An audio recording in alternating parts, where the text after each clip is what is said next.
Good morning everyone. Last time we have discussed about some of the preparation techniques as well as the mechanism for the Markovnikov and the anti-Markovnikov rule. This time we are going to study some of the reactions which are used for the preparation of the haloalkane as well as the haloarenes. And we are going to start with a reaction which is a name reaction called Sandmeyer reaction.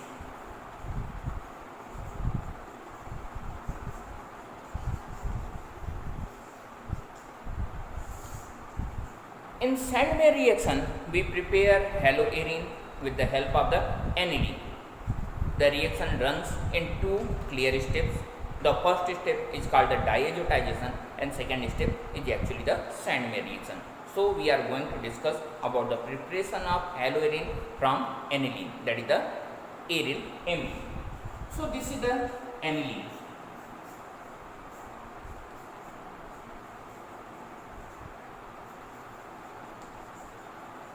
When this one is treated with the diazotizing agent, that is the NaNO2 sodium nitrite, in presence of haloacid, it forms benzene diazonium salt, benzene N2X. Why it is called the benzene diazonium salt? When you will see the system is containing a benzene ring, so it is benzene.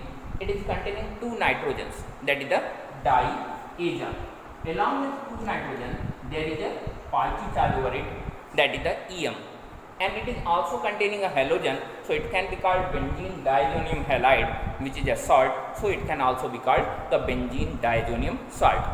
And when you will treat it with Cu2H2, here X represents the chlorine and bromine. So when you are treating with the Cu2H2, you will get halogen.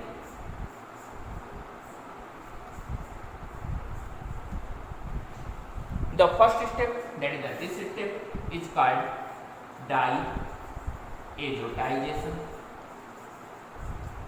and the next step is called Sandmeyer reaction. This species is called benzene diazonium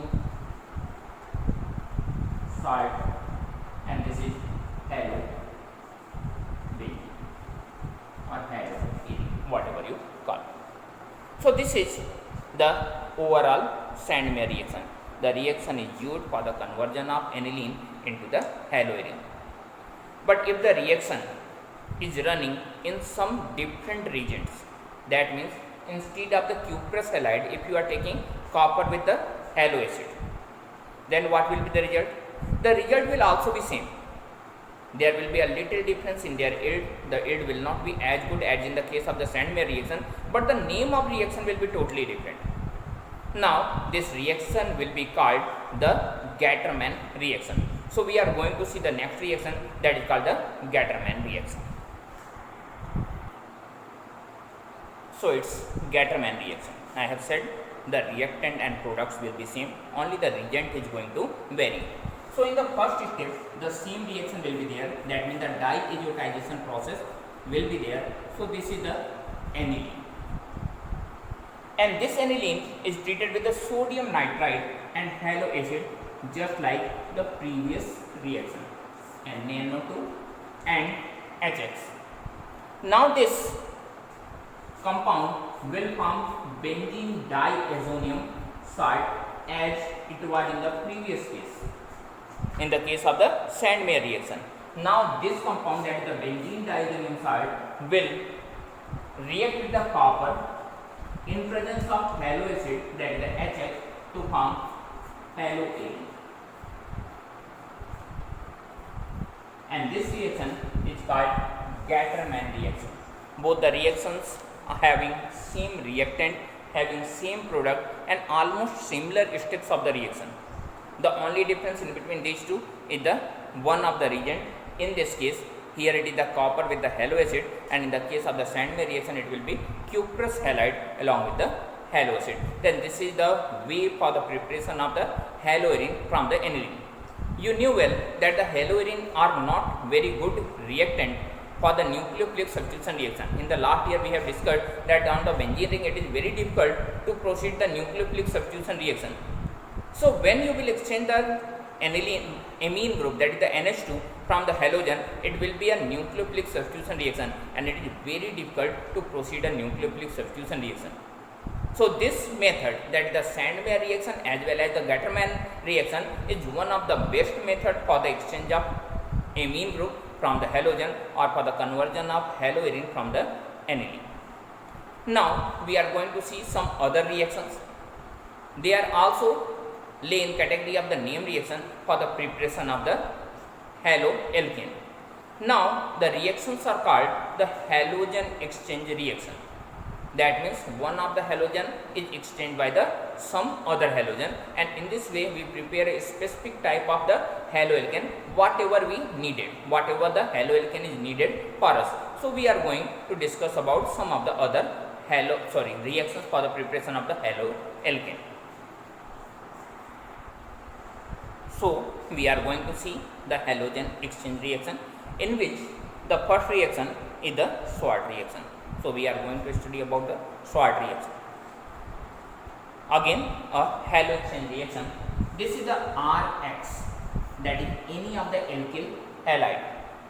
When it is treated with the silver chloride AgF, the halogen exchange takes place and it forms RF plus AgX. And here any of the haloalkane turns in the form of the chloroalkane. Here X may be chlorine or bromine. Exchange of halogen. Why this exchange of halogen is taking place? When you will see the AgF, that is the silver chloride. What is the nature of the silver? That is electropositive, and chlorine is electronegative. This is the reason why they are forming the salt. But when you will see the electronegativity of chlorine as well as the electropositivity of the silver, you will find that the silver is electropositive but not a very strong electropositive system. A weak electropositive system, the metallic character is not very strong. When you will see in the metal reactivity series, you will find that silver comes in the low reactive metal category. But when you will see the fluorine, that is one of the most, actually the most electronegative element in the periodic table. And so the very strong electronegative element is reacting with a weak electropositive element. So the stability of salt is not as heavy as it should be. And this is the reason it turns in the form of the another compound, that is the another halide, that is the AgX. I have already written that here X may be chlorine or bromine, and if the X is chlorine or bromine, so the compound AgX will be either silver chloride or silver bromide. Surely this silver chloride or silver bromide will be more stable than the silver chloride, and this is the reason why the reaction proceeds. Now we are seeing another halogen exchange reaction, and that is the Finkelstein reaction. Finkelstein reaction. When you will see the Finkelstein reaction, in the Finkelstein reaction, this is the RX. Again, the X is representing the chlorine and bromine. When this compound is treated with the sodium iodide, NaI, again the same reaction takes place, that is the halogen exchange takes place, and it forms Ri along with NaS, sodium halide along with the alkyl iodide. The reaction takes place, the halogen exchange takes place.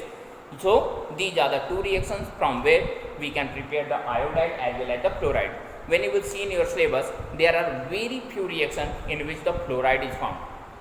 Actually, there is no any reaction in your syllabus in which directly fluoroalkane is formed. Then this is one of the method for the preparation of the fluoroalkane. Whenever you need to prepare any of the fluoro compound, you will go through the Swart reaction. What are the confusions? During the examination, when we ask that write down the following name reaction or write down the Swart reaction or the Finkelstein reaction, what happens? You get confused. that which one is Schwarz reaction and which one is the Finkelstein reaction. Sometimes you write the Schwarz reaction instead of the Finkelstein reaction, sometimes you write the Finkelstein reaction instead of the Schwarz reaction.